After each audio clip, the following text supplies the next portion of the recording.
Donc, comme tu m'as dit que tu n'as pas révisé, je vais te faire donc une interro surprise. C'est le jour adapté. Hier, on a étudié le sujet de ce qu'on appelle Ma'aseh Shabbat. C'est-à-dire que lorsque un acte à Shabbat a été transgressé, est-ce qu'on peut en profiter ou pas? Ça a marqué le sujet ou pas? Oui, il y avait c'était fait intentionnellement. Voilà. Alors, vas-y, je t'écoute. Et c'est quoi la différence quand maintenant l'acte a été fait Bémézid ou Béchogeg? La différence, c'est dans la punition. C'est le Mézid, il sera donc sanctionné, alors que le choc, C'est à quoi il sera sanctionné? il est incroyable, quoi. Non, je ne parle pas de ça, je ne parle pas du tout de ça. Je parle maintenant de profiter de l'action, pas de tuer le monsieur. Hachem s'en occupera. Nous, on prie pour lui, pour qu'il fasse chouva, qu'Hachem soit miséricordieux. Donc dans Mézid, on n'a pas le droit d'en profiter. Tu parles de quoi? Tu parles de pendant Shabbat ou après Pendant Shabbat? Shabbat, on n'a pas le droit d'en profiter. Et Béchogeg? Béchogeg, Béchogeg, Non plus. Voilà. Alors, c'est quoi la différence entre Mézid et Shogeg? Ouais, parce que pendant Shabbat, on ne peut pas profiter pendant Shabbat. Après Shabbat, on peut en profiter. Comment vous appelez? Comment vous appelez? Dan. Dan? Vous avez une réponse à la question? Vous avez étudié ce sujet? Si c'est par exemple, s'il a fait un plat pendant Shabbat, il peut en profiter. Après Shabbat, on peut en profiter tout de suite après. Il a fait. Si c'est un goy, il Il a faudra fait. Birdé chez le Assou. temps qu'il a fait le plat, parce que de peur qu'on le redemande. Alors qu'un juif, on ne va pas demander de faire pour nous. Hazak ou Baruch. Il y a un cas où c'est permis de manger qu'un juif a fait pendant Shabbat, dans 4 familles. Ah, on pourra manger? C'est permis. Pendant Shabbat. S'il a fait Béchogeg. Oui, on s'appuie sur l'opinion du Gaon de Vilna. En 4 familles. En cas famine, c'est-à-dire il n'y a rien d'autre à manger, on va dire. Hazak ou Baruch, vous avez bien étudié le sujet. Ça, c'est parce qu'il y a une marloquette entre Shulchan Aruch et le Gaon de Vilna. D'après le Shulchan Aruch, il n'y a pas de différence. Shulchan Aruch, Mézid ou Shogeg, jamais tu peux manger Shabbat. Ce qui a été écrit, jamais. La différence entre Shogeg et Mézid, Shalom, c'est quoi?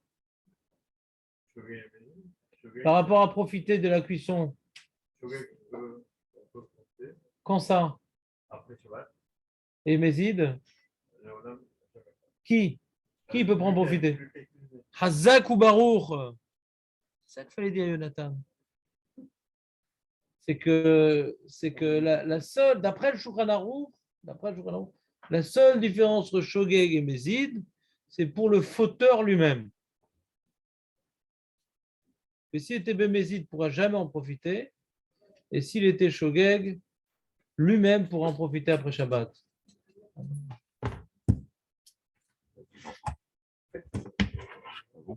Il fallait venir plus tôt, j'ai le temps de.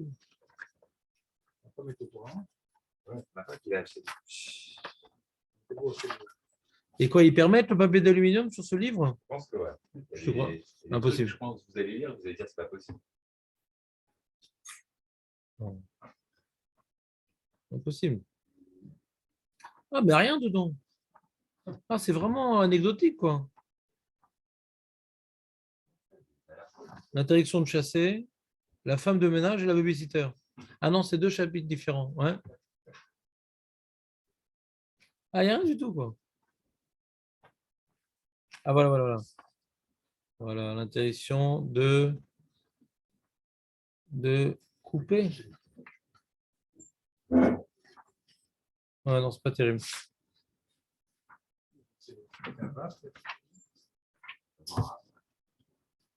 Regardez ça.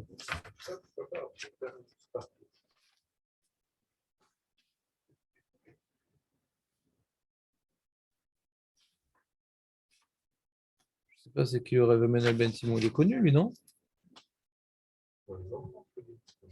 Moi, j'ai l'impression. Hein. Non, vraiment, je crois que c'est pour les enfants. Hein. C'est vraiment très, très anecdotique. On peut poser quelques questions des incollables, on passe au niveau des. Ah, c'est pour les enfants, ça. Hein.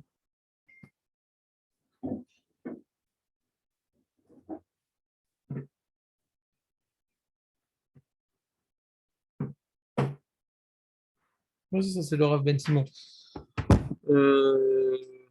Non, c'est incomparable avec le livre que je t'ai proposé, ouais.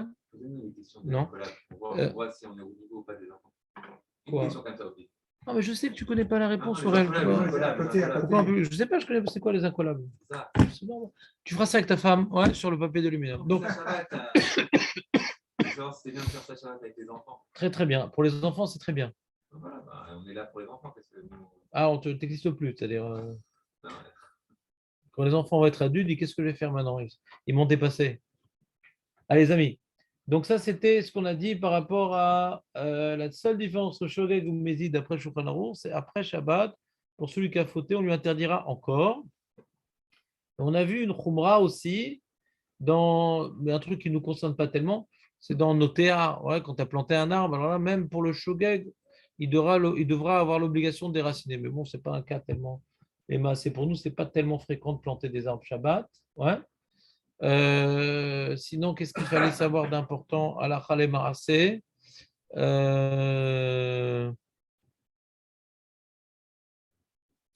Non, ça va. Ouais, ça, je t'ai dit de l'oublier. Moi, je t'ai dit de l'oublier ce truc-là parce que ça risque de t'embrouiller. Parce que, ouais, non, ça, un truc, oublie le pas de transformation parce que tu vois, ça va t'embrouiller. Parce qu'on est marmire dans pas de transformation, c'est juste qu'on associe différents cas pour permettre. Le truc qu'il faut savoir, c'est quand c'est des rabananes. Voilà. Quand c'est un sourd des rabananes et que c'est Béchogeg, on peut en profiter Shabbat.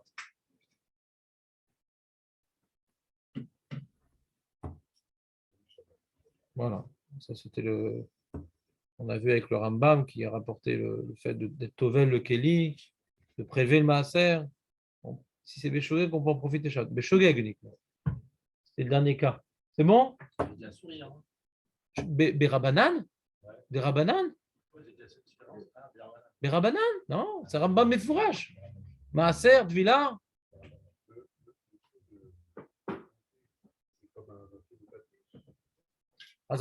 Donc maintenant, on va commencer un nouveau sujet.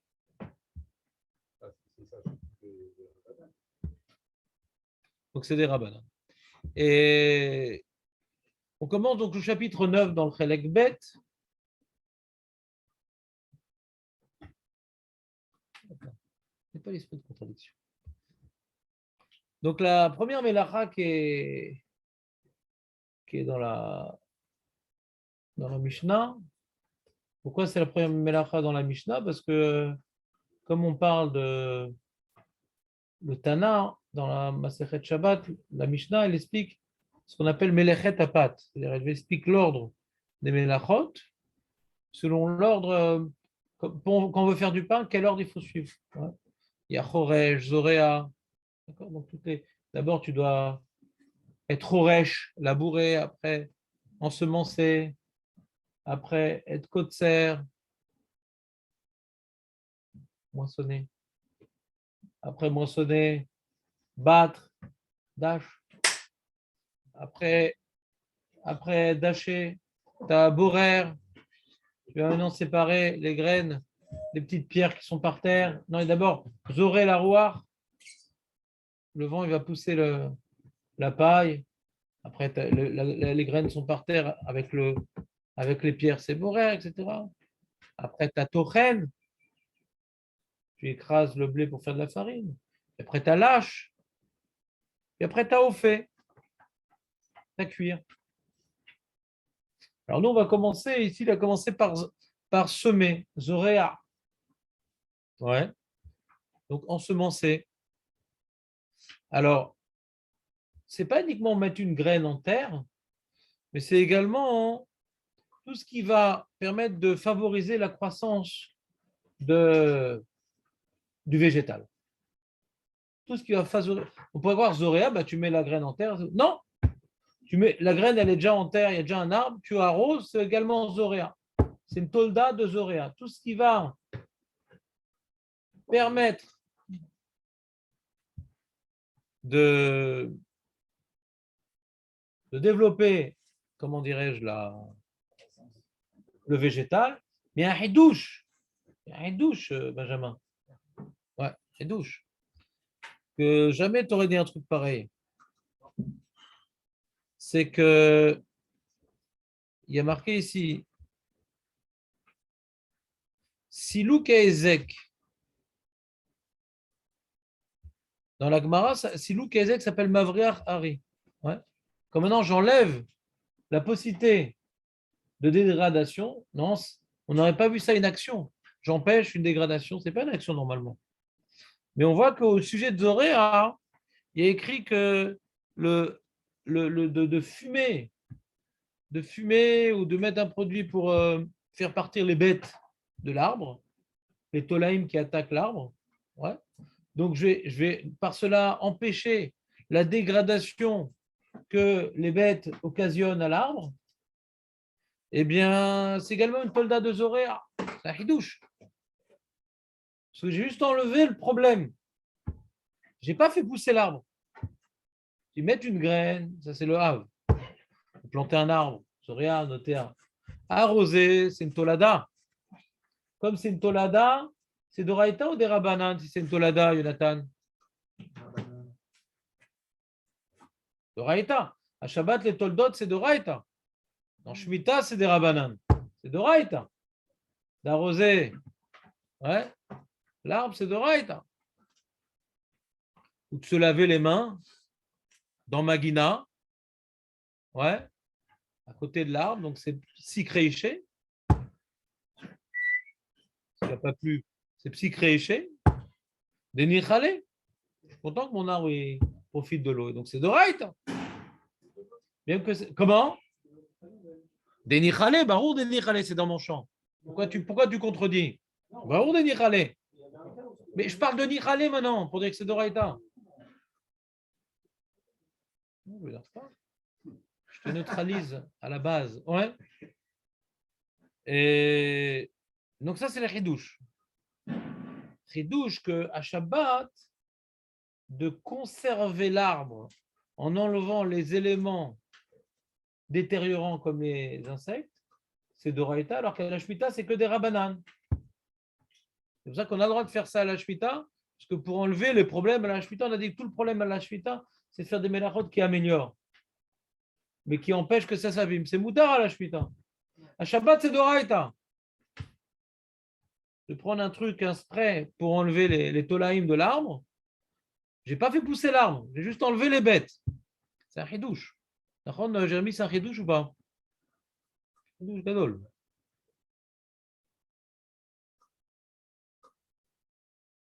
On a aussi le fait de couper, d'arracher les mauvaises herbes. Parce que quand tu arraches les mauvaises herbes, tu viens rendre au sol un potentiel, ouais, comment dirais-je, fertilisant aux plantes dans ton champ. Pendant les mauvaises herbes. Parce qu'elles prennent des engrais, elles prennent de l'eau. Quand on a des mauvaises herbes, donc tu vas rendre à l'arbre plus d'énergie. Donc c'est Zoréa, il dit ça peut être également Choresh, parce que si ça améliore la qualité du sol, ouais, ça, toute chose qui vient améliorer le sol, c'est Choresh. Et là, j'améliore le sol, il est plus fertile. On a également Zomer, qui est une tolda de Zoréa, et la Gehaza.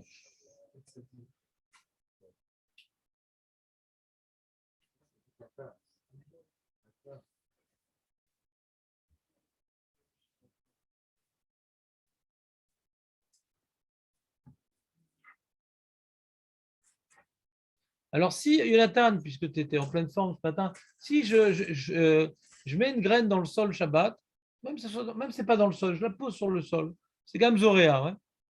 Même posée sur le sol. Pas besoin de mettre de la terre dessus. Ouais. Une graine sur le sol, puisque ça peut être suffisant pour qu'elle puisse opérer sa germination. Donc, même ça, c'est déjà Zoréa. Je l'ai mis, puis je dis, mince, c'est Shabbat, je l'enlève. J'ai fait une avéra de. Est-ce que j'ai réparé l'avéra? Non, mais pourquoi changer de cas? Tu fais ravouter avec Benjamin? Ouais. Pourquoi changer de cas? Je parle d'un cas bien précis. J'ai mis, écoutez bien, si vous n'avez pas la réponse, dites-le. Mais je veux juste la réponse à ma question. D'accord? J'ai mis une graine dans le sol, mais Bémézid, Béchogek, l'homme échané. Et ma femme a dit non, ouais, tu m'as embêté pour l'alu, Tu ne vas pas te mettre à mettre des graines dans le sol. Ouais. Alors, elle me crie et tout. Je dis, ah bon, alors je vais réparer la faute.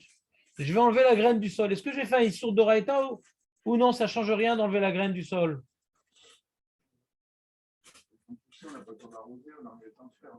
Razak ou Baro. Alors, Léon nous dit quelque chose de surprenant. Il dit, tu es d'accord, Jonathan? Ouais. Et Marco, tu es d'accord? Non, mais ça compte pas dans la moyenne, Marco. Lâche-toi. Hein? Pas d'accord. Vous êtes d'accord? Non. D'accord. Dan n'est pas d'accord. Pourquoi? Il a arraché. Non, je n'ai pas arraché. Il y avait une graine. Il a sorti la graine, c'est tout. Hmm? On n'a rien fait. On n'a pas arrosé, on n'a rien fait. On n'a rien eu le temps de faire. Alors, par rapport, il n'a rien eu le temps de faire. Alors, j'ai une question terrible à vous poser.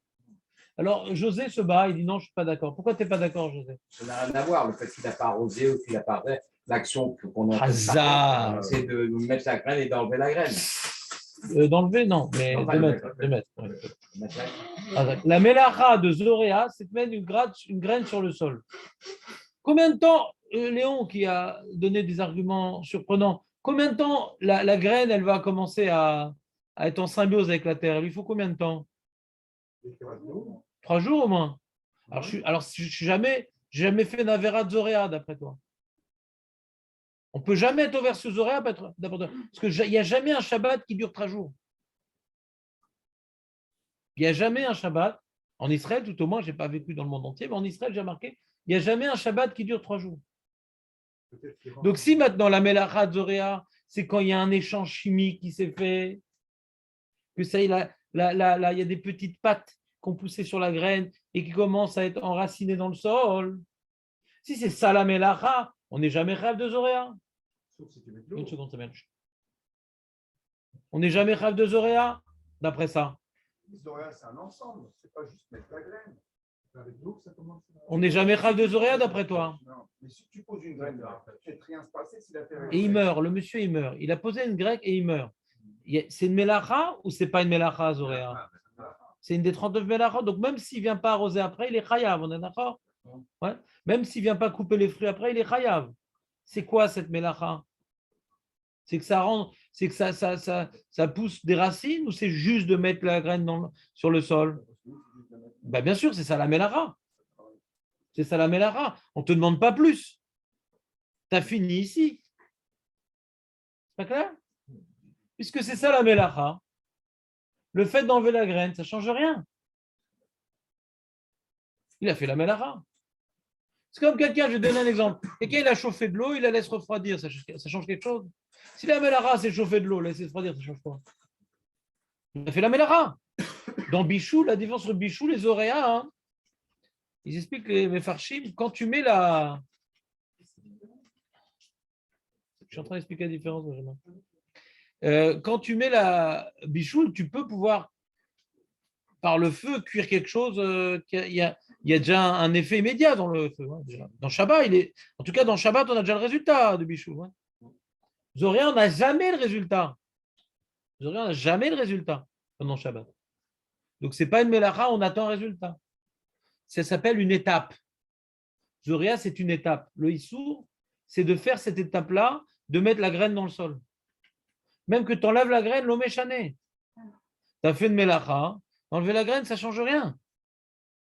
Parce que la mélacha, elle est de mettre la graine. C'est fini, ça y est. Quand tu l'enlèves, c'est comme si tu laissais refroidir l'eau, c'est pareil. Ah, mais je n'ai pas profité de l'eau. Azma, la mélacha, tu l'as faite. Puisque la mélacha de Zoréa, ce n'est pas une mélacha tachlitit. Il y a des mélachot tachlitiot que tu es nechayav que quand tu arrives au tahlit. Dans bonnet, à chaque fois on cherchait, ça sert à quoi ton bonnet? Ouais.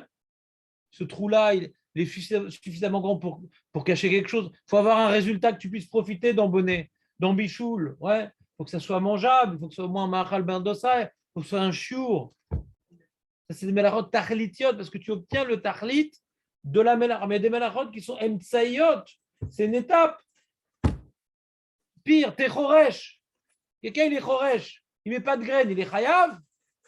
Léon, il fait un sion, il ne met pas de graines, il est chayav. Oui, on s'en fout. Mais il sert à quoi le sillon? Rien. Mais j'ai fini l'étape. C'est une étape. C'est clair ou pas? J'ai déjà dit, Jonathan, c'est impardonnable. Je ne vais pas te lasser.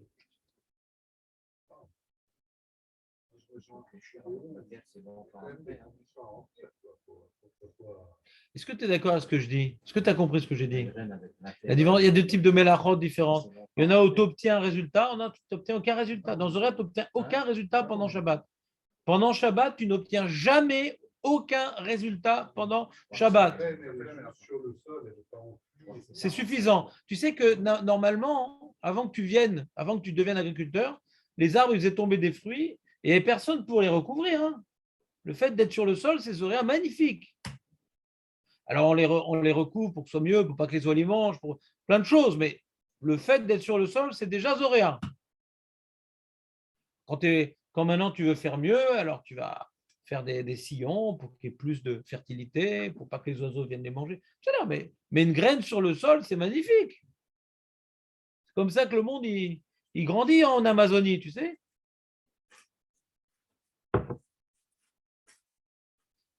Azak. Non, on révise tous les jours, on l'a déjà dit ça. Ah, d'accord. Voilà, donc ça c'était une introduction sur Melechet Zoréa. Après, on verra tous les cas pratiques qui peuvent nous concerner. Le Rav Melou, d'abord, il fait une introduction la définition de la Melacha. Après, en seconde partie, il nous dira un peu les cas pratiques dans la vie. Donc, je vous ai bien expliqué la définition, enfin, j'ai essayé. Et donc, ce qui nous permettra, quand on arrive dans le plan pratique, je ferai encore une question à Jonathan ou à Léon. Qu'est-ce qu'on a dit à l'époque? J'ai bien aimé cette méthode, comme ça, je peux faire des interros surprises grâce à cette méthode. Donc, il a donné un petit cas pratique pour que vous reteniez quand même. Il a dit quand tu fais un pique-nique, Jonathan, ouais. Hein? Je sais pas, le maïs cuit, je suis pas sûr qu'il puisse vraiment faire pousser quelque chose. Ouais. Mais des graines, ouais, des graines, même des tomates. Hein. Tu as mangé des tomates, tu sais, ça pousse très facilement. Hein. Ma fille, elle adorait faire pousser des tomates. Ça pousse très bien les tomates. Et donc, tu jettes ta nappe et tout après le pique-nique. Hé, qu'est-ce que tu fais là? Qu'est-ce que tu fais là? C'est pas grave. Ça te rajoute. Ouais. On verra donc durant Shabbat à ne pas faire tomber des pépins de fruits ou des grains sur une terre fertile déjà humide et qui va être arrosée prochainement, par exemple en secouant une nappe dans le jardin après le repas. Les sages l'ont interdit même lorsque les conditions agronomiques ne sont pas réunies.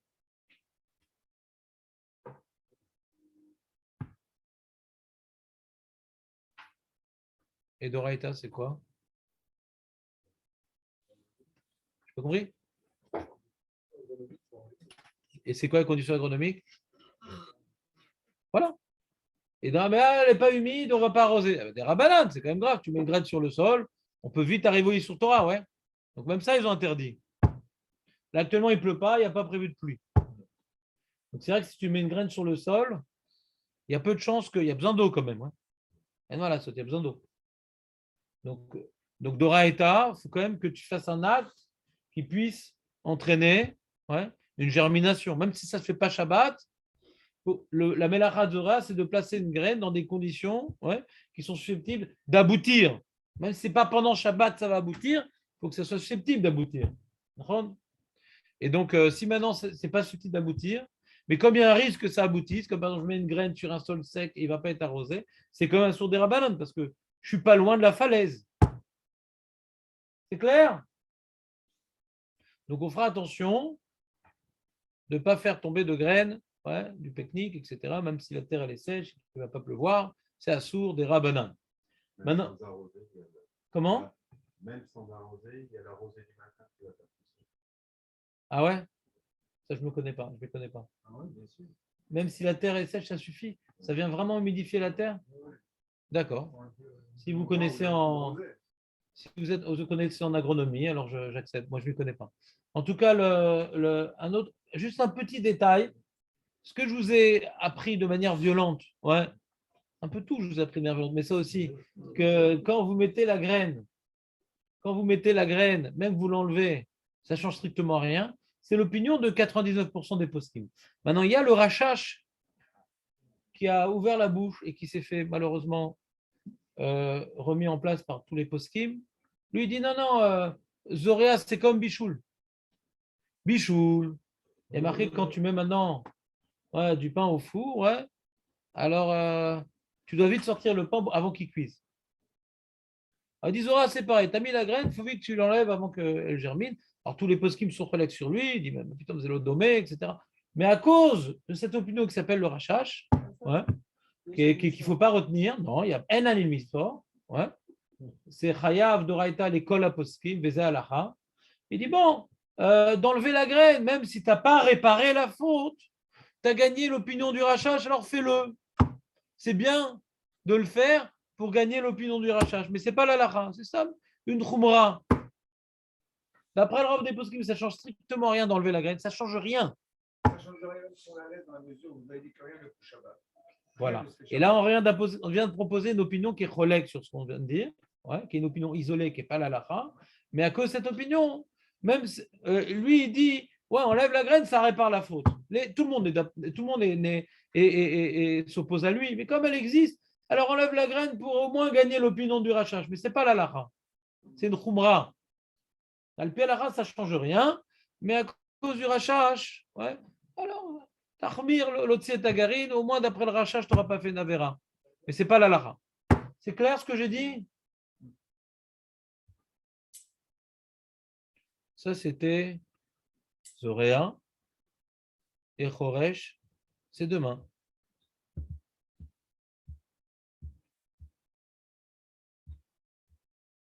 Donc, si on veut résumer tout ce qu'on a dit sur Zoréa, Zoréa, on a dit, c'est une mélacha. Le Hav, c'est de mettre une graine, de planter un arbre. Et la Tolda, c'est tout ce qui va, comment dirais-je, ou aider au développement du végétal, ou tout ce qui va supprimer, ce qui va gêner le développement aussi. Donc, ce qui va aider au développement, c'est comme arroser, mettre des engrais, et supprimer ce qui risque d'embêter le développement, c'est comme mettre des produits, des insecticides, des choses comme ça, ouais, qui va protéger et donc permettre la poursuite du développement, mais indirectement. Même ça, c'est une tolada de Zoréa qui est chayav à Shabbat et qui est assour des Rabbanan à Shvilit. Donc, si maintenant l'arbre il est abîmé par des bêtes à Shvit et qui risque d'être donc dans une situation pas bonne, à Shvit on permet parce que c'est des Rabbanan et tout ce qui protège le végétal à Shvit et que des Rabbanan c'est permis. Très bien. On a fini le petit cours de Shabbat. Maintenant on va reprendre ma Masechet Berachot.